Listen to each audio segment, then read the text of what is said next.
देखिए black and white मेरे यानी सुधीर चौधरी के साथ रात 9 बजे सिर्फ आज तक पर।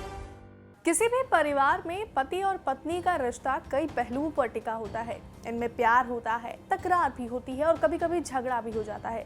लेकिन इसी परिवार में एक रिश्ता ऐसा भी होता है जिसे पिता और बेटी का रिश्ता कहा जाता है और ये रिश्ता बड़ा ही खास होता है। इसमें सिर्फ और सिर्फ प्यार होता है।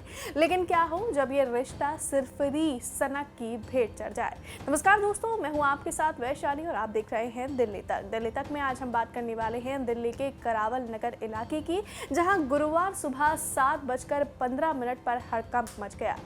यहाँ एक दीप सेन उर्फ पप्पू नाम के शख्स ने अपनी पत्नी और 3 बेटियों पर चाकू से हमला कर दिया। हमले के बाद वो शख्स तो फरार हो गया, लेकिन उन चारों को जब नजदीकी जीटीबी अस्पताल में भर्ती कराया गया तो उनमें से दीप सेन की जो सबसे छोटी बेटी थी, जिसकी उम्र महज 18 साल थी, उसकी मौत हो गई। आपको बता दें, उसके पेट पर चाकू से ऐसा हमला किया गया था कि खून नहीं रुका और उसने अपना दम तोड़ दिया। वहीं बात अगर घर की 3 और महिलाओं की जाए तो उनमें से 23 साल की जो बेटी है उसकी हालत अब भी नाजुक बताई जा रही है। वहीं माँ और उसकी जो एक और 21 साल की बेटी है उसको इलाज के बाद छुट्टी दे दी गई है। वैसे हम आपको बता दें कि ये जो झगड़ा सुबह के वक्त शुरू हुआ वो महज चाय के ऊपर हुआ था।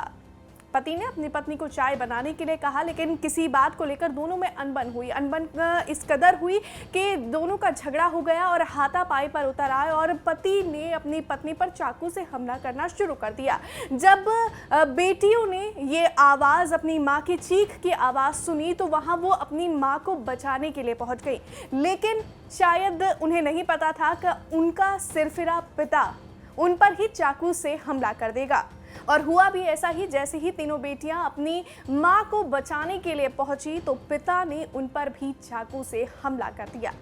दोस्तों, ये घटना दिल को झकझोर देने वाली है, क्योंकि हम जब भी पिता और बेटी के रिश्ते की बात करते हैं तो ये बहुत ही पवित्र रिश्ता हम कह सकते हैं। लेकिन जब इस तरह की घटनाएं सामने आती हैं तो यकीनन ये हम सभी को शर्मसार कर देती है।